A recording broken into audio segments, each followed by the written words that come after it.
في مساء يوم السبت 4 من العام 2025 رحلت منى الصلح عن عالمنا، تاركة وراءها إرثاً كبيراً ليس فقط في عائلتها بل في لبنان والمملكة العربية السعودية والعالم العربي بأسره.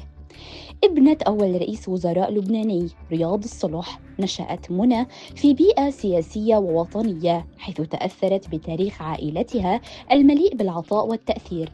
والدتها سيدة لبنانية كانت قدوة في الالتزام بالقيم العائلية والتفاني في خدمة الوطن العربي، بينما والدها كان أحد مؤسسي لبنان الحديثة.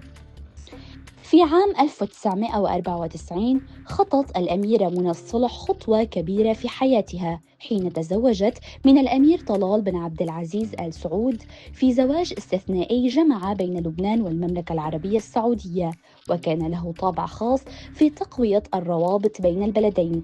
الأميرة منى الصلح كانت أماً ل3 أبناء أبطال في عالمهم: الأمير الوليد بن طلال رجل الأعمال الشهير الذي ترك بصمة عالمية، والأمير خالد بن طلال الشخصية البارزة في المملكة، والأميرة ريما بن طلال التي سحرت العالم بأسلوبها وأناقتها الاجتماعية.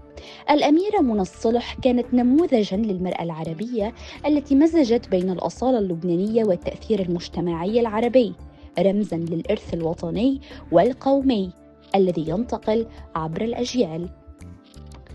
رحيل الأميرة منى الصلح يشكل خسارة كبيرة لا تعوض، ليس فقط لعائلتها بل لكل من عرفها وأحبها. كانت رمزاً للأصالة والحداثة، تجمع بين الجمال الداخلي والخارجي وتجسد القيم العائلية الراسخة التي نشأت عليها.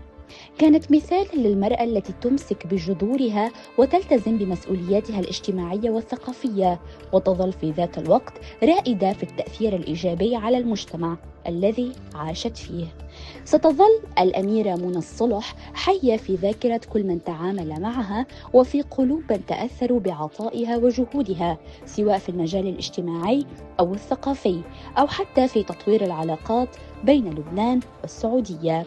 كانت حياة مليئة بالعطاء والمحبة وبصمة ستظل تضيء الطريق للأجيال القادمة. بينما تودع السعودية ولبنان، فإن روحها ستبقى حاضرة في كل زاوية من الأنشطة التي دعمتها وفي كل ابتسامة رسمتها على وجوه من قابلتهم. الأميرة منى الصلح سيدة بكل ما تحمله الكلمة من معنى، ستظل خالدة في الذاكرة وستبقى أيقونة للمرأة العربية التي جعلت من حياتها رحلة من العطاء والإنجازات التي لا تنسى.